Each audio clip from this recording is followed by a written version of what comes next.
are here on early National Signing Day. Welcome to the Michigan Football at the Voice of College Football channel. I am one of your post-game hosts, Desmond. I've got my partner Dre with me. Also, we have Mark Rogers here. While you are here, please like and subscribe and share the video out on social media. We definitely appreciate it. We will be here every Wednesday at 5 p.m. Eastern Standard Time. And also after Michigan takes on Georgia for the college football playoff semifinal game. So, gentlemen, how are we doing today? Dre, how you doing, my friend? Good. Obviously not dressed as dapper as you two are, especially you, Desmond. But I think it's ironic. I'm probably going to go ahead and get in front of this. That both you are wearing blue and I'm not. So like, wow, yeah, the one Michigan fan. Come on, Dre. Yes, guys. If you're just in case you're going to do it. Sorry, I didn't represent today. But trust me, I will as we get closer towards the game and definitely on the game. So Well, cut me some slack.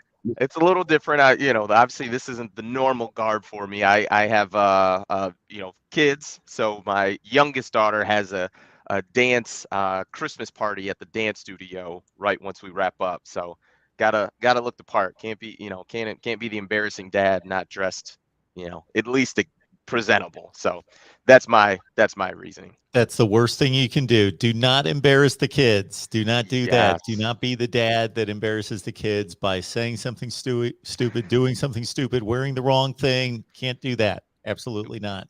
We have to walk Um, on eggshells, and Dre, I know you're not a dad, but man, when that time comes, oh man, it's something. There's so many rules that you have to keep track of in your mind. It's like being an elementary school kid, but being in middle school. It's like you just don't really know what's going on.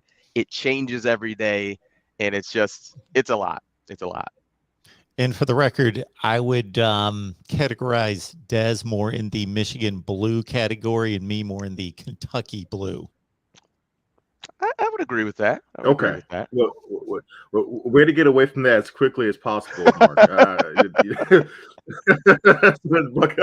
Hey, Marcus, let me swim away from this as Or he's quickly like, as there's possible. no way, No Michigan blue no for me. way. I That is understand. I funny. That understand. is funny. Well, today, like I said, is early National Signing Day. Michigan is having what I would say a phenomenal day today. They are, as of right now, it's about 5:15 Eastern Standard Time. They are number 9 in the country. Couple big recruits have flipped to Michigan. I think one of the big guys was Keon Sabb, who is from IMG Academy. He's a safety.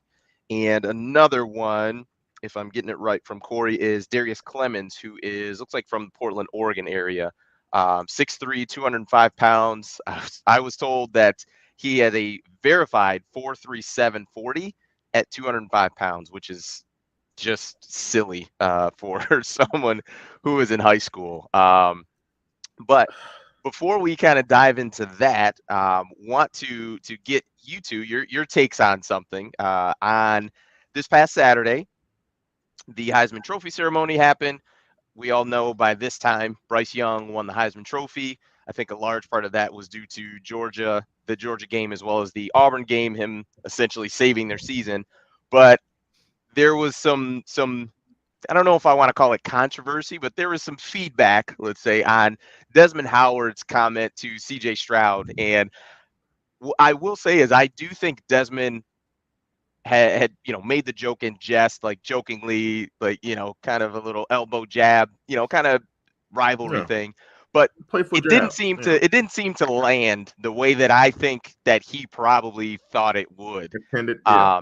And there was a lot of people, especially Ohio State fans, and really even some people who were not Ohio State or Michigan fans, just saying to the point, like in a moment that was really special for that kid CJ Stroud, like even him not winning the Heisman Trophy, just being there is a really special thing. I mean, there's only 4 finalists, so those guys get to go to New York City. Like it's huge and it's cool. It's special and a lot of great attention for your school and yourself as a person in the NIL world. Great for your brand, right? So a lot of positive things there. But wanted to get your thoughts on it. And I'll kick it to you, Dre, first, and then once we, I'll kind of wrap up with my kind of thoughts on it. So, Dre, what was your feedback or take on the whole Desmond Howard joke to CJ Stroud? Yeah, I thought it was a playful jab. I mean, I don't think it's that big of a deal, and I'm not just saying that because I'm a Michigan fan. I just think that, look, this is a huge rivalry, historic rivalry, right? No love lost, I would say respect, but no love lost. And I thought it was a playful jab. To say that if someone had the thought that it was poor taste due to the special moment for CJ. Look, a playful jab. The poor taste in CJ should be the loss to Michigan, not some little joke thrown after the fact. That what I would say on jab had nothing to do with. I'm not understanding the last comment. So what was the poor taste about the loss? So yeah, I think Dre's saying that's what should be the poor taste was the loss, not the joke. Is that what you're? I mean, if it's going to be anything like I mean, what I don't see so your offensive line was something like that's what's this kind of something about your offensive line didn't protect you or something like that, and it was just like, what is a fact? They didn't protect him, and he knows that. I mean, and he actually had a pretty good game overall versus Michigan, but it's just like, dude, like this is a rivalry, I thought it was a little quick jab. I didn't think it was distasteful. It wasn't personal against CJ, and you just keep it moving. I thought, if you're an Ohio State fan, at the end of the day, what you won 15 out of the last 16, why would you care so much? My pushback on that would be, number one, Desmond Howard, if I'm 35, Desmond Howard's probably, let's call him 38. I don't think he's that much older than I am, but he's 38 years old. CJ Stroud is what, 19? Desmond Howard's more like 50 or 52. Okay. Dude, he won the Heisman in 91. Oh, yeah. So if he was 22 years old, he's basically dude. my age. Yeah. Nonetheless, Desmond Howard is a seasoned veteran. Well, no, I think it does matter because Desmond Howard is 50 years old, 40, 50 years old. CJ Stroud's a 19-year-old kid. And then also, too, what exactly is he going to say to kind of jab back? There's literally nothing he could say, and he doesn't have a microphone. That's what it's like when you lose. You don't get the jab back when you lose. I'll let Mark go, and then I'll kind of dive into it, and we can whatever. I'm. You about to get. It's December 15th. You're about to get me fired up over something, and I think you're being ridiculous. I really do. We are 16 days away from game day, so we've got plenty of time to get fired up over something else. I let Mark. This is ridiculous. Go ahead. Dre, you're going to think that I'm 10 times more ridiculous than Dez because I think that was a Bush League stupid asinine thing to say. Flat out. So that doesn't mean he doesn't have the right to say it. He can say whatever he wants. But I think there's a lot of factors in here. Des brought up a great one in that CJ Stroud doesn't have a mic to respond. He's also not going to respond. He's not a TV personality that probably feels comfortable responding in that situation. He's a 19-year-old kid. He's not going to respond. I also think that Desmond Howard's a TV personality. He's on TV all the time. So understand that you're on TV all the time. You get the spotlight all the time. This is not your time to be in the spotlight. This is your time to be a host. They're in the spotlight. You completely took the spotlight off of them and put it on yourself. Now, maybe that wasn't his intent, but that was the result. And also there would be a difference if Tim Tebow or somebody else had made the comment that was not involved in the rivalry, that was not a Michigan player.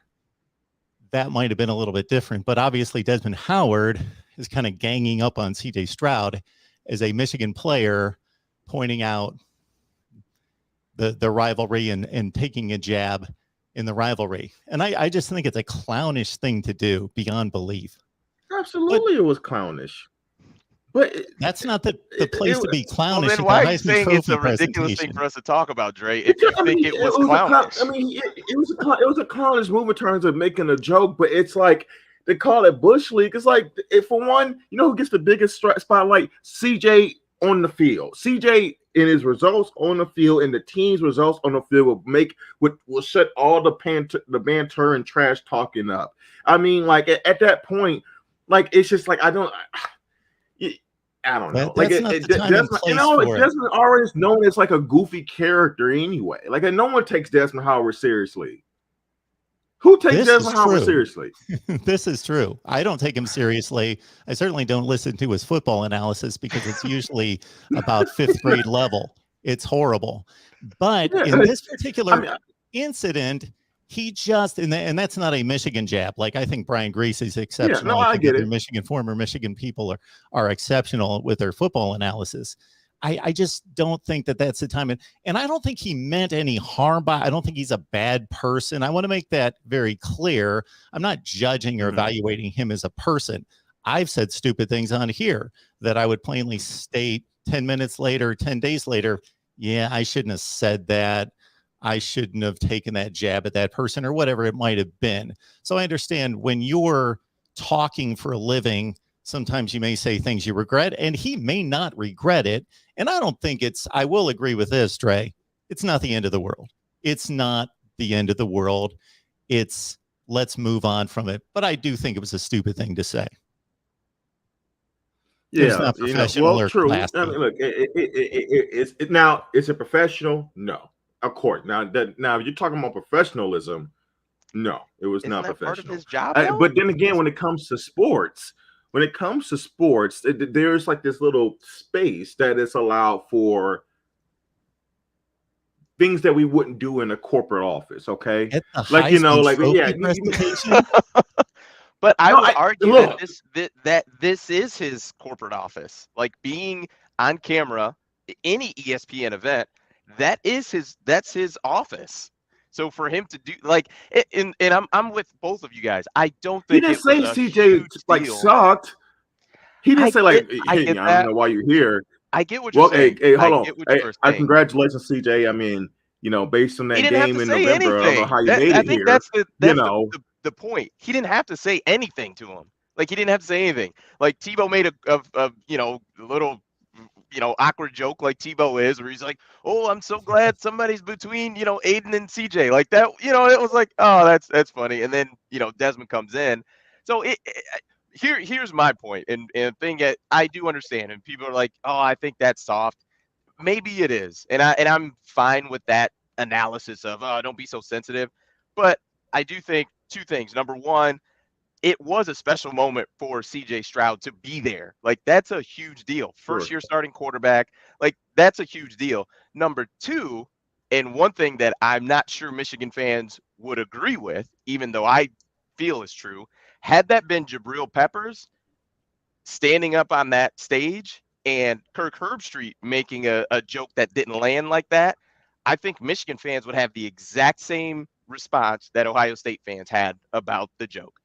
I still think at the end of the day, you lose 15 out of 16, or you lose 15 out of 16, 4 times 50, whatever it was at that point in time when Jabril went back in, what was that, 2017. Then what are Michigan fans going to say? You take the medicine. That's the beauty about Michigan when you win in this rivalry. You get to talk trash. Just like I said, I prefaced my statement. Michigan fans won't agree. You didn't agree. Because the thing is, at the end of the day, it does, like, we're not playing a football game right now. Like, I get it. This is a football ceremony, but this has nothing to do with the rivalry game. This has everything to do with I'm sorry. I didn't know we were in the golf club. We were in a country club. I didn't know we were at a country club. We're supposed to be perfect gentlemen in all this. Is that not what we're doing now? But I know one thing. I know that Michigan fans would be upset if that was Jabril and it was Herbie on the stage that made that comment. I know that for a fact. You could say that that's not the case, and oh well, we've lost the game. That does not matter. You don't want to see, even if it is a just lighthearted joke, you don't want to see your guy embarrassed on a huge stage like that. Like, you just don't.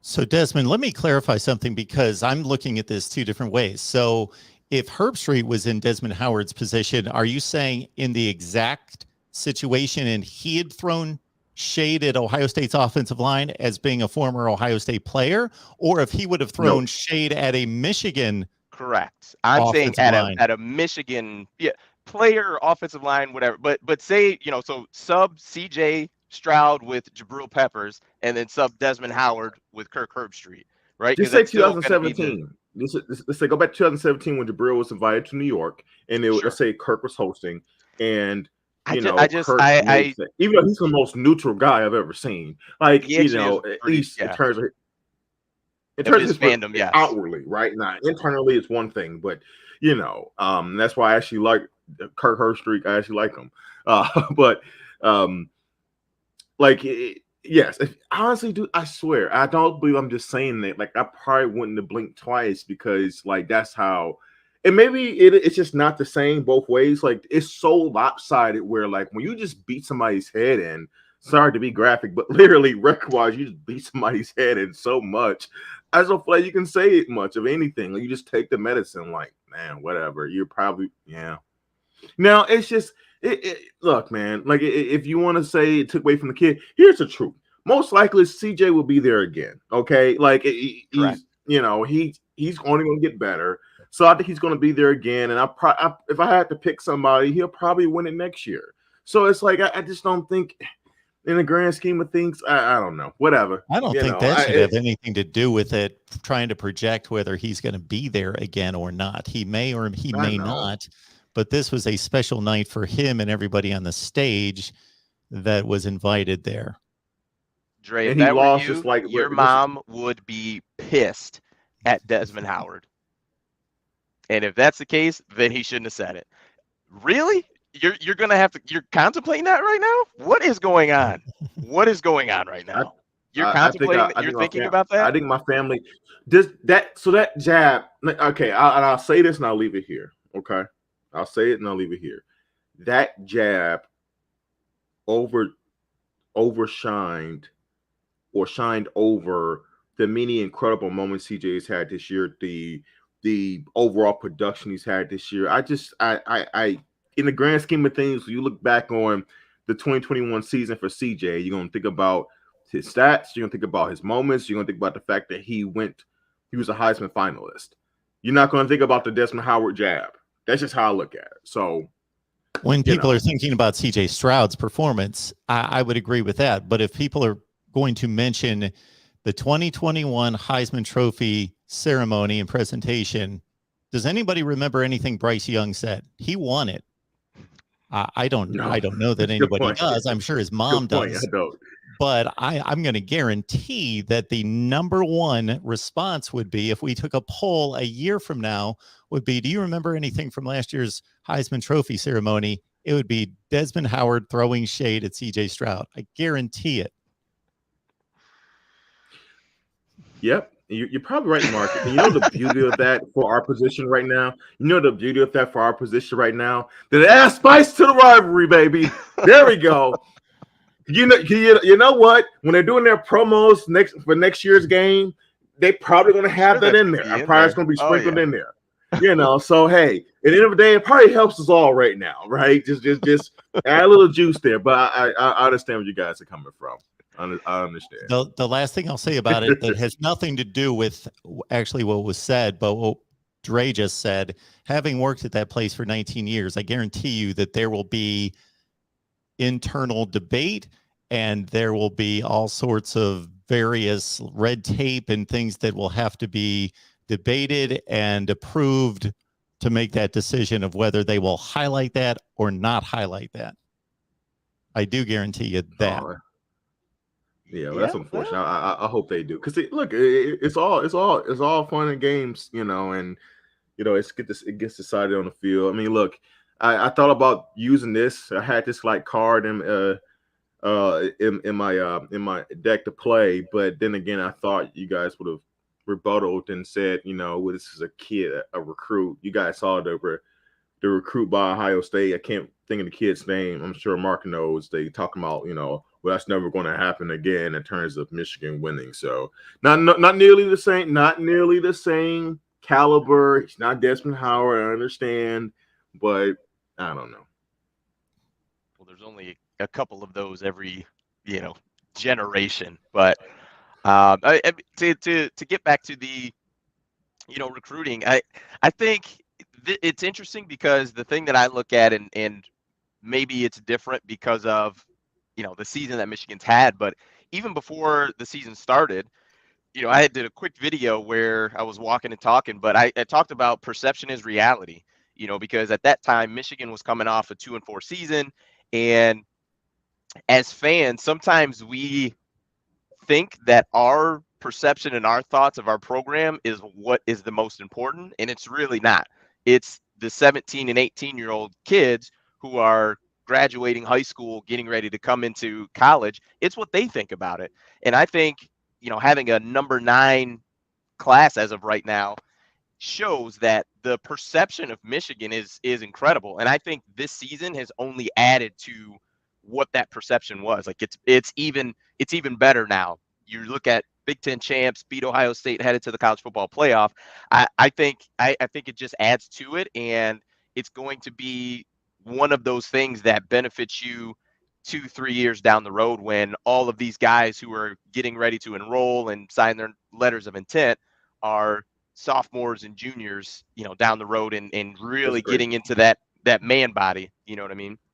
Yeah, no, that was a great point. I was just going to say that because I thought you were leaning towards you can already see the impact in this year. I'm like, no, you probably won't see the true impact till the next few classes, right? Because with this class, it's rare where you see that a kid, unless Michigan was in their top 5 throughout the year, come out of nowhere and say, yeah, I'm going to Michigan in the midst of the quote unquote turnaround season, right? This is the quote unquote turnaround season, the plant the flag type season for Michigan. You're going to probably see that pay dividends, I think, in the next couple of years. So no, I agree with you, Des. Now look, Des, Mark doesn't know this, but you know my view on recruiting. Okay, I would be lying if I said I get up in arms and I throw celebration parties over recruiting rankings. Okay, because one, Michigan in the past has recruited well, guiding big time recruits to Michigan, and they have not panned out as they should. Huge burnouts. Now I know that happens not just at Michigan, but cue Derek, the Derek Greens of the world, right? Cue the Rashawn Garys of the world. Sorry guys, Rashawn Gary was a bust compared to what he was touted to be. So those type of recent, in the last 10 years, bust really kind of tempered my view. Like, okay, he got a 3-star kid here, 4-star kid here. You definitely need the talent. So I'm not just missing the importance of it, but I really get excited when I see the player development, right? What happens after this, and I think what's been really encouraging about this staff is seeing guys come out of nowhere this year, right, and really take steps forward, because that speaks to player development, doesn't it? When you agree, seeing a kid like I'll be interested. I had to go back and check and see where was David Ajabo's recruiting ranking out of high school. I had to guess maybe 3 or 4-star. Maybe he could have been a 5-star. I can't remember. But I'll be interested to see what David Ajabo was coming out of high school. What was Eric All coming out of high school?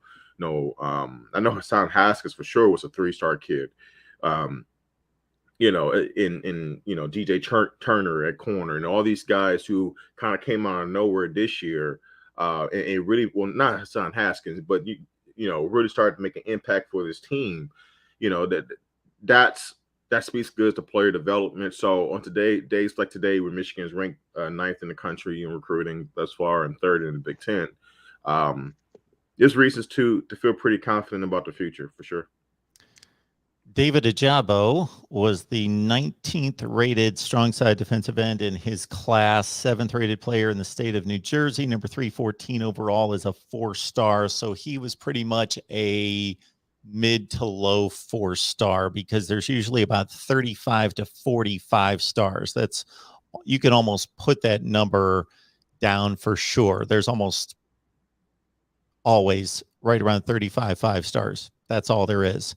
And then there's the number of 4-stars goes into the 400 range, something there. So he was near the lower end of the 4-star range, coming out of New Jersey. Now I got a stat for you, Dre, and certainly I think that this means a whole lot, and you agree that you got to have talent. So on opposite ends of the spectrum, we've got Texas. They recruit great athletes. They lose all the games. Like, what's going on there? What are you doing? Yes. And then on the other end of the spectrum, you got Wisconsin. They can bring in the 50th ranked class in the country, and they're still going to finish in the top 15 in the country. They just develop talent, and don't worry about what the ranking is. It's going to be 36 one year. It's going to be 28. It's going to be 41, wherever. Michigan State was the same when they were prospering under Mark D'Antonio. Didn't matter what the recruiting ranking was. Stanford, Kansas State. There's been a few other ones like that. The top 6 in recruiting rankings, meaning they've got a list on 247 Sports where they take the entire roster for everybody. So not one particular class, but the entire what comprises everybody's roster currently for this 2021 season. This says it all right here. Alabama's 1, Georgia 2, Ohio State 3, Clemson 4, LSU 5, Oklahoma 6. There's your college football playoff and national champions pretty much across the board. Wow. I'm actually a little surprised that LSU is there now, and I think they had some injuries and things like that come into play, but obviously, just a couple of years ago they were blowing out everybody and winning a national championship. So that's interesting. That's very interesting. I wonder where Michigan would be on that list. They would 15. Be, okay. My guess was going to be top 10, but yeah, 15. That probably. I thought they were going to be higher than that too. Yeah, that's not bad. But as far as to kind of piggyback on your point, Dre, I do understand what you mean on the kind of pumping the brakes a bit on the high classes. But what I will say is, I don't know specifically the stat, but you basically need a top 5, top 10 recruiting class for basically about 2 to 3 years if you want to get to national championship. Like absolutely. You know what I mean? Like, so yeah. you got to get the talent in the building first, and then you work on the development. But if you're developing 2 stars, it's not really going to matter that much, because you just have to have a 6'3", 205-pound receiver that runs a 4.3. Like, you need. Well, we're going to find out when you'll see that, like when Cincy plays Bama, right? Just like you saw when Michigan State played Bama, right? And I know Cincy has some talented kids. They also got some kids who transferred in to their program who didn't go there originally, but were highly recruited coming out of high school, right? So, and I think that counts. Still, you're still getting the talent in house, but you will see one school that majority of their kids are probably more of the 3-star range compared to another school majority is 4 to 5-star. And it's just like when State played against Bama in 15, and that's a State program that at the time Mark D'Antonio was squeezing all the juice he could out of the players he was getting there, and they were very, very competitive the first half against Bama, but you just saw the cream rise at the top. So to your point, Desmond, you need the talent in-house to be a staple for a great program. But to Mark's point, you don't necessarily need the great talent in-house to be a good program, as long as, case in point in Wisconsin, the players that you're recruiting fit your culture and fit the schematics that you're trying to do year after year. And I think Michigan's sweet spot will probably be somewhere in the middle, in which they are recruiting in the top 10, right? And they're able to get a fair amount of 4 or 5-star kids, like today when they got Will Johnson, and they gave it a flip Amani Walker from Notre Dame to Michigan, right? So you get your few 4 or 5-star kids, but then the 3-star kids that you get in there, make sure you're squeezing all the juice you can out of them, right? And to make sure they fit the schemes and the culture, they're really good culture fit. And more important than anything, it's the quarterback position. How are you recruiting the quarterback position? How are you cultivating and developing that? Because that's been an area where Michigan has recruited really well under Jim Harbaugh. But up to recently, that has, not with Cade and JJ, of course, but up to recently has struggled to get that to, play out the way it needed to, right? So that's what I'm really interested in. As this new era, if we get to consider this new era, Jim Harbaugh, how's the quarterback position continue to develop once past the days of JJ and Cade, whatever kid we bring in here? Desmond, you've inspired me to do a complete live stream just on that comment at the Heisman Trophy. That'll stir up so many of these people. We got so many comments in this live chat of people that apparently have no idea, nor did they understand anything that we stated, because they've completely taken it all out of context. But that's fine. We're not going to go back to that. Yep. Yeah. I is what it is. We've said our piece and our thoughts on it, and yes. Like I said, and I think just to quickly let that go, we all were in agreement. It wasn't a huge deal, so we'll leave it at that. We'll leave it at that. We were just trying to get different perspectives on it. That's all. Like we weren't but yes, you can't. One thing that Mark, I've learned, and I know Desmond had as well, the more we've interacted with people throughout the season, and when you do like your snippets of our show, is that people don't really get the context, and then they'll make comments. Our fans will make comments, and they're like, "Why are you guys talking about this now? We just made it to the playoff." It's like, guys, we talked about way more than this. This is just 10 minutes of a conversation. Like we were talking, why do you want Cade to leave? No one said we wanted Cade to leave. We just said Dre gets he takes all the comments personally, which, it's fine. I love to interact with people. I just get really frustrated. I'm like, are you listening? Like you didn't listen to what we're saying. You want Cade to leave. No one said we wanted Cade to leave. Yeah, I think I understand the thought process of it, because Cade, from everything that I've observed and seen, is a Michigan guy, and I think the same with JJ. But to our point that we were making, just the landscape of college football, when you have a high level 5-star, especially quarterback, because that is that's the deodorant that can mask just about everything. That you only going to have so much time to sit him on the bench before he's looking to go. Mm-hmm. And that it just is what it is. I mean, there's 130 programs out there in college football, and that's just in Power 5 and G5. Yeah. There's just so many opportunities where, like Mark just said, there's only 35 5-stars. Let's say 3 of them are quarterbacks. Okay, mm-hmm. So at any given time, roughly, there's 12 5-star quarterbacks in college football. So, okay, great. That's top 12.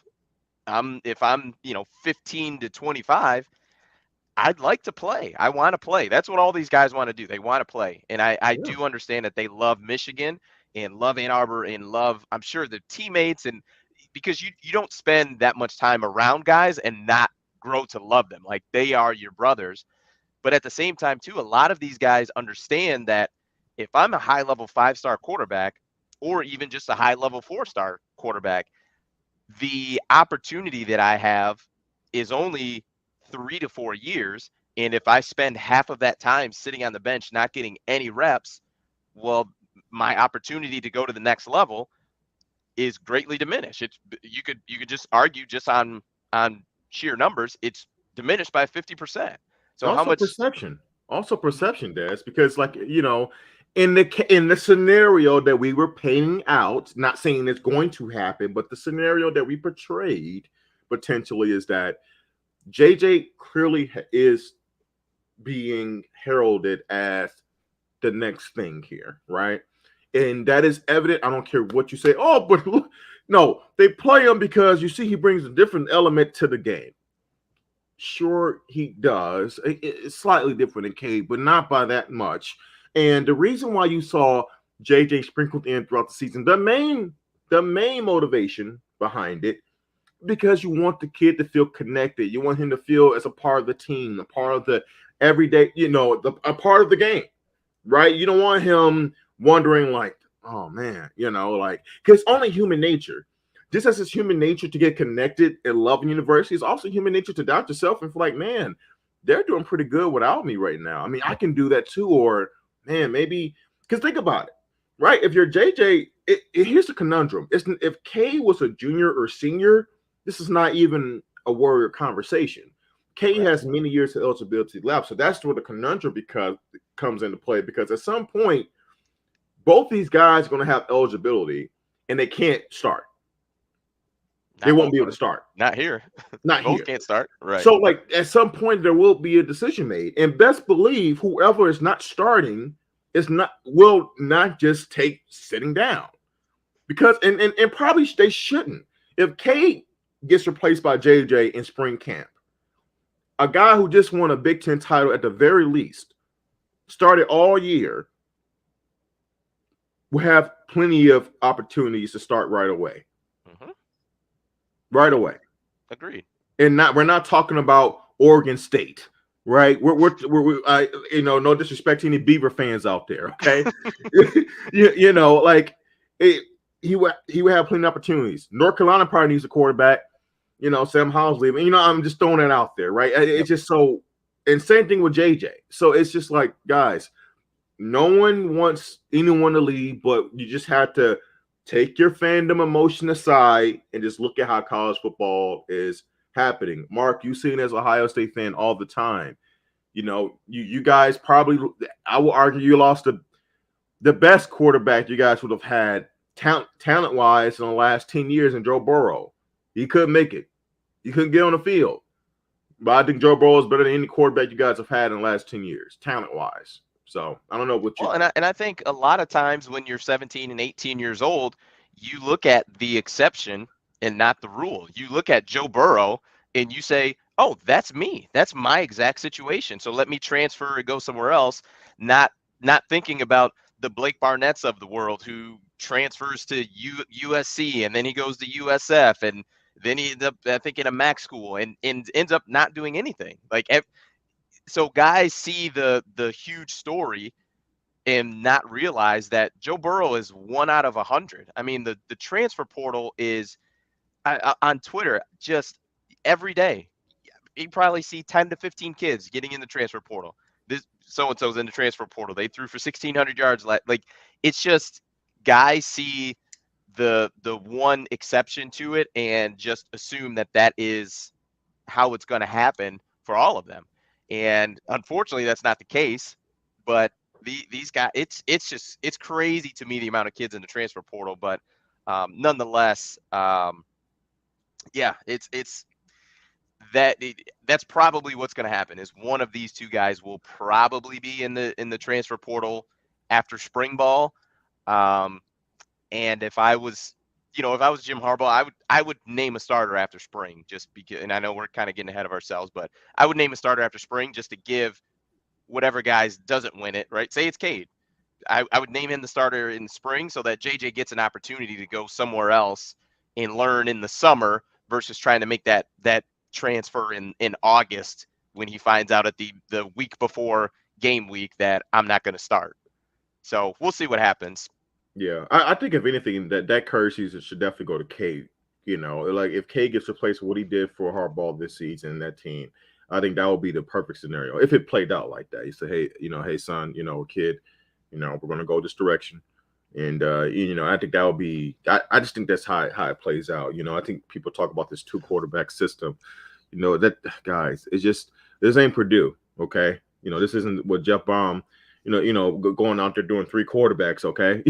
Like that's cute. A true freshman's first year on campus, but the more, come on now, you go through the whole off season, and now he fully knows the playbook. He's like, okay, all right, you guys sprinkle me in here. No, JJ wants to grip and rip it.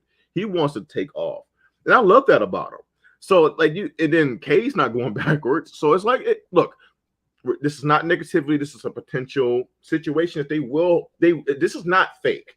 they will have to address this one way or the other. It's coming.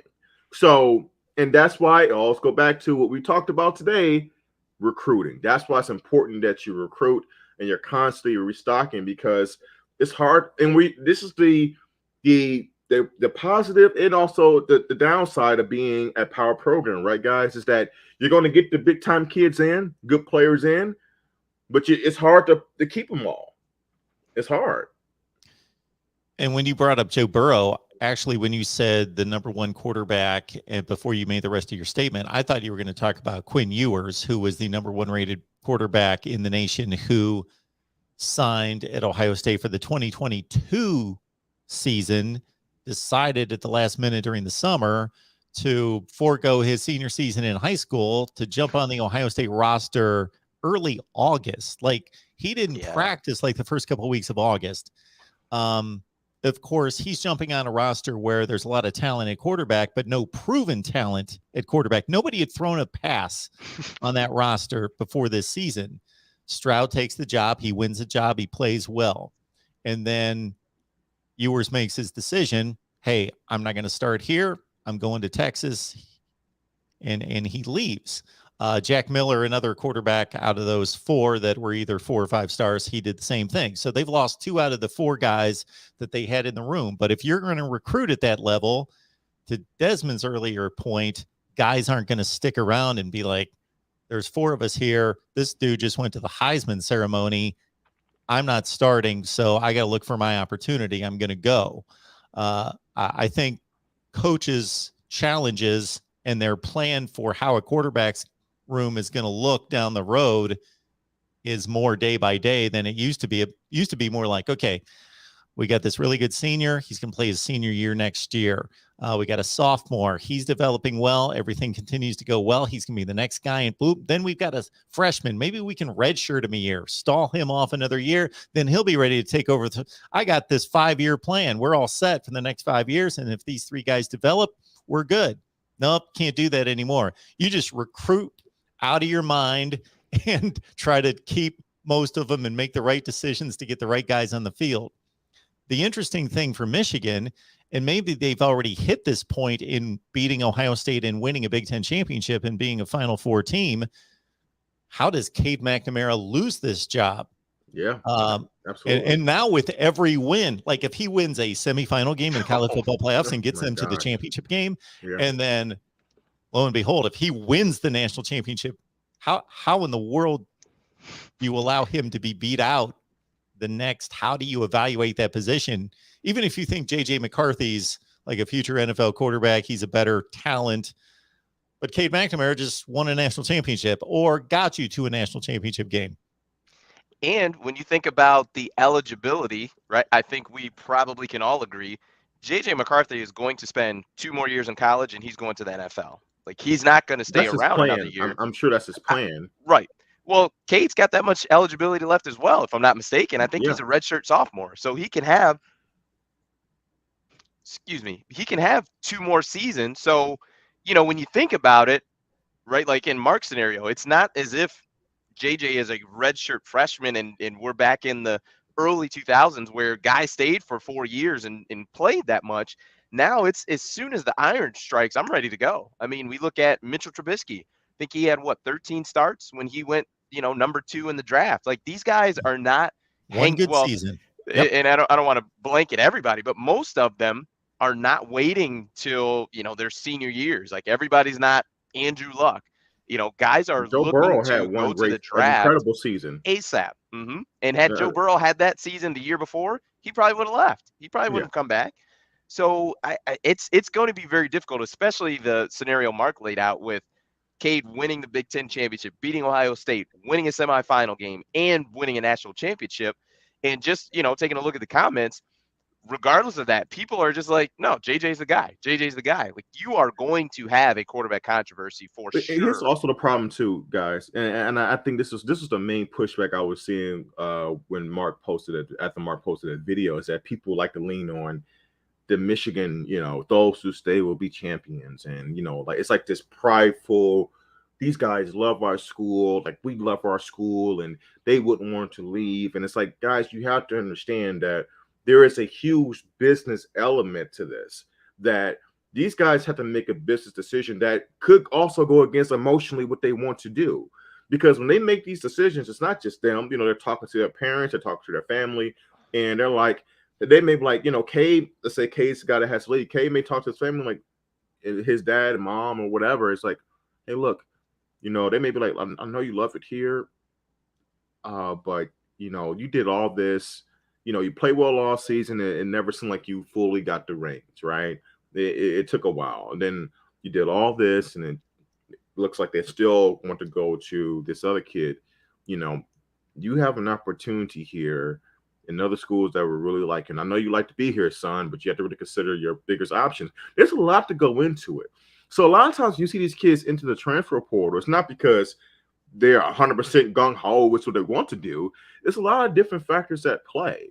So, and I think it's also important, guys, I don't know if you agree with me, us as fans, we have to rewire ourselves to also not get as attached to these recruits as we once did, because it is so volatile, in terms of guys coming and leaving. And you almost have, and you're seeing now with the NIL, college football is changing. It's becoming more of a semi-pro league or professional league, right? And it's going to be like that. And as fans, we have to approach how we view players like that. They can come and go as much as they probably want. Yeah, and I think that's, and if I'm not mistaken, what I had heard was that it what played into Quinn Ewers reclassifying and going to Ohio State early was, I believe it was an NIL deal, if I'm not mistaken. Like, he would not have been able to have the deal had he done, had he stayed in high school. So he ended up going to Ohio State. But I think too, Dre, kind of what you mentioned is Michigan hasn't had this happen in the recent history, because I think, the biggest recruit at the quarterback position we've had in a while was Shea Patterson, but he didn't play like the 5-star that he was, right? So now you actually have those 5-star, and I don't know if Cade was 3 or 4-star, whatever he was, but you have quarterbacks playing at a high level and also that are rated very highly. So this is a bit of uncharted territory for Michigan and Michigan fans, but this is the reality. Like we just talked about with Ohio State. They just had half of their quarterback room transfer. It happened at Alabama with Jalen Hurts. He went to Oklahoma. Kyler Murray was at Texas A&M. He transferred to Oklahoma. Spencer Rattler just transferred from Oklahoma to South Carolina. So, when you get to high-level football and you're bringing in these high recruits, these guys in this top 9 class, this is what is going to happen. And it's not just quarterbacks. Like that's what we're focusing on now, but it's the same with running backs and receivers. And hey, guys Desmond. See the depth chart. They see, Desmond. My name is 3rd on the depth chart. Go ahead. Cade McNamara just had a pretty good season under Josh Gaddis, right? I would agree. Josh Gaddis just won the Broyles Award, correct? Yes, he did. What's to say, Josh Gaddis gets his first head coaching job somewhere next year, right? And hey, you know what? You saw what Rattler did, following, I think, the offensive coordinator to USC or something like that. Mm-hmm. If you're Cade, and you're like, I like playing for Gaddis. I'm gonna go follow him. Let's say Gaddis gets his first job at, I don't know, give me a North Carolina. Let's say State. Florida State. Who knows? Florida State or North Carolina State. A nice little starter job. If I'm Gaddis, I'm definitely looking for Cade, because like, hey, I know what this kid can do, and you know what I'm saying. Like, those are the things that happen nowadays. Coaches lead, players follow, especially when they have they're familiar, right? Mm-hmm. So it's like that is a one wacky scenario, but it's very realistic and it happens all the time. So like, it's just these guys, you have to get used to when you're playing big boy level like Michigan is. You got to deal with stuff like this. And it's a good problem to have, but best believe it is a problem. Yeah. Yeah, it's a problem. It's just, I think it's just life. You know what I mean? Yeah. And maybe, yes, that is another way of saying that it is a problem, but it's a tough thing. It's something that you have to manage as a coach. And for the most part, I've heard some coaches say that basically they're looking to sign a quarterback every other class, essentially. So you just got JJ, so skip this class, and then the next class after that, looking to sign the best quarterback I can get. Wait a year and then get another one. Like and that is the cycle that you need, because like we just have talked about, guys transfer and they move on quite a bit. So you gotta deal with it. You gotta deal with it. It's interesting. You mentioned Josh Gad. Do you think there's any possibility of him getting a job after the playoff game or national championship? Head coaching job, I guess I should clarify. He has a job. That'll be pretty late in the game, but we've seen what Mel Tucker get a job, take the MSU job in February. Was it something like that? So I guess it wouldn't be too late. Very possible, dude. I mean, you're talking about a guy who just won assistant of the year, right? And then the turnaround and the improvement that the Michigan offense had this year. He'll have all the momentum in the world, on his side. Absolutely. There are so many Division I jobs or opportunities, right? And you guys got to think about, when you think about Josh Gaddis for his first job, we're not thinking about, you're not going to consider a big boy job like, Oregon or, I don't know, Texas. Like, no. But it's a lot of, schools in the MAC or American Conference, Connecticut. I know they fired their coach. They were dreadful. Like there are schools that would take a chance on Josh Gaddis. Absolutely. So no, I mean, I think it's a decent chance that he could leave, right? And if he gets a head coaching job opportunity, I wouldn't blame him. That's what these guys do this for, is to move up the ladder. And once again, like we talk about with players in recruiting, that's also you experience that at Bama all the time. That's also the flip side of having well-respected assistant coaches, that you don't keep them in-house very long. I think Brent Venables was an exception. How long was he with Dabo? He was with Dabo for a while. For a long time. I want to say it might have been for most of Dabo's tenure as the head coach there. And he's been sought after. It's not like it's just recently. He's been sought after for the last, I'll say, 3 to 4 years. They've been really interested. There have been many schools interested in Venables, but he's been very patient, right, with the right opportunity. So that's just a flip. He's an exception. Most big time assistants, once it gets the momentum on their side, those head coaching jobs, they take them, right? Rightfully so. So, what Michigan needs, what Harbaugh hopefully have to do is, keep that in mind. And, someone needs to make sure they're looking out for his replacement potentially. Maybe is it Mike Hart? Is it Bellamy? We'll see. Yeah. John Johnson actually just had an interesting comment. He says, I feel a scary comparison to Georgia with Jake Fromm and picking him over Justin Fields. They regretted that decision greatly. And he put Cadis Fromm. I'm just saying that's a very interesting point. And, and yes, I would agree, because if Justin Fields is on that Georgia team, they're winning at least one national championship.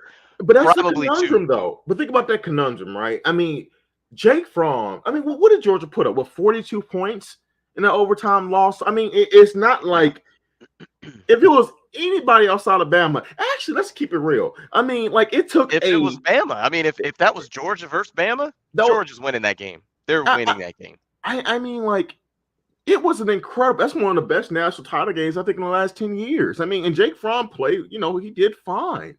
It's like, think about Kirby Smart's situation. I mean, you got this 5-star kid, but at the time, that was Jake Fromm's redshirt freshman year. It was very similar. He had a ton of eligibility. So that was Fromm's sophomore year, true sophomore year. That was his true sophomore year. Well, same thing. His second year on campus. It's like he has tons of eligibility left. So, I mean, think about the conundrum. This kid just got you to the national title game. You probably should have won it. You know what I'm saying? So, it's tough. It's tough. And if you remember, they tried to sprinkle Justin Fields in a couple times, and it just didn't work. They did it awfully. It was terrible. They put him on the punt. He was like the personal protector on the punt team, and they ran a fake with him. I'm like, what is this? But the thing I was going to say is, Justin Fields obviously ended up leaving and going to Ohio State, but the transfer rules are easier now than they were then. Like Absolutely. That now, you could transfer and you're eligible right away. Before, you needed some kind of waiver, or you needed something. Like, it wasn't a normal thing. Like, it was just, in general, the default is you need to sit out. And if you were able to get a waiver, then yeah, you may be able to play right away. But sometimes too, coaches would block that stuff. So if you were transferring from my school, some coaches would block it and say, no, we're not gonna release you to play in our same conference, or would do stupid stuff like that. And I guess that kind of gets me to the point of, like, all these coaches that are just kind of up in arms talking about these players are now manipulating the system and blah blah blah. And I'm just like, this was a system that you guys made millions of dollars on You and get to still leave do. whenever you want to. You get to Right. pack your bags, and Right. you get to say in one team meeting, guys, I'm not going anywhere, when there's a lot of fire, and then the very next day, Breaking news. Coach look, Artis look, look, is look, heading. look. Hey, this is Monday. Heartfelt. Guys, know it's been a lot of reports out there. Just want you guys to know that I love it here. And I want you to focus on that upcoming bowl game that we have. 24 hours later, you know what? I know we discussed yesterday, but an opportunity came to the table that was best for my family and I, and I have to make this move. Yeah, like that stuff like that happens all the time. Those guys don't even do that. They got their bags and stuff. Hey guys, man, we had a great season. It's good seeing you guys. Yeah, I'm headed down to Louisiana. Yeah, I got to go down there and then get to a basketball game. I'm down here with my family, and we're just so proud to be here in Louisiana because of these fans. Like, yeah, it's cutthroat, but I'm glad that things are the way they are. I'm glad these kids are getting paid. I'm glad that they get to transfer and they have that ability to move, because I think that's important. You're potentially, with the old rules, we're blocking these guys from getting opportunities to go to the NFL. I mean, look at Joe Burrow, the amount of generational money he made by being the number one pick. Like, that may not have happened with the old transfer rules. So I'm all about it. And I think was he? I don't think he was a fifth-year senior at that point, but nonetheless, I'm glad that things are the way they are, and more power to these young men. Get your NIL deal, make that cash, play ball. Is incredible though, dude. And get drafted, like this kid couldn't. Ewers hasn't even taken a snap. He's nope. already a millionaire. Yep. Well, Bryce Young got the same thing. I think he had before the first game, he had some. I don't think his was quite $1 million. Like, I don't know, $800,000 or something like that. But yeah, I'm happy for all these kids. That real quick, Desmond. This literally just came to mind. Real quick, this is a football show. Maybe this is a way that you can keep kids in college basketball. We'll talk about that off air. That literally just came to mind. I was like, man, does this expand to other sports in college? The NIL. Yeah, because I mean, Paige, I call her Paige Buckets. I think Beckers is her last name, but she signed a huge deal with Gatorade. UConn, I think right? she's injured, right? Yeah, she's at UConn. Yeah. She was like the player of the year last year. She's injured, but nonetheless, she got it too. And the crazy part is that people were saying that she's probably making more money with her NIL deal at UConn than if she were in the WNBA. I'm like, oh my Lord! If you want to talk about a slap in the face to the WNBA league. Lord. Can you imagine that? Like, and that is so embarrassing. Like, they can do like the money she made at college. She probably made more money at college than she would 4, 5, 6 years in the WNBA. But anyway, I know that it's insane to think about, but no, and NIL is only going to expand. We're going to see it in college basketball soon. That's going to be interesting when that happens. Because maybe you'll see these one and dones go away or whatever it is. But anyway, the point is that things are evolving, and and we're going to have to find ways to deal with it. They'll adjust. I mean, because you really don't have any other choice, and they have the budget and seemingly the support of the administration, and that's really all you need. And then I think Harbaugh and his staff has the motivation, so they'll be fine. Just got to adjust. You can just be like Dion and just get the bag secure for players. Man, hey, whatever it takes. Get them down to good old Jackson State, Jackson, Mississippi, baby. My goodness. One, you hear about the kid 5-star number one recruit in the country? My goodness. See you later. Literally, like no shit. Like literally, look. And here's the funny part too. Ironically, both of them are going to end up at Florida State. Who are we kidding? You know, the Florida State job is just screaming for Deion Sanders, right? So, whatever. You know, we'll see. We will see. But that is it for us all. Thank you so much for joining us. We appreciate it. Peace. Peace.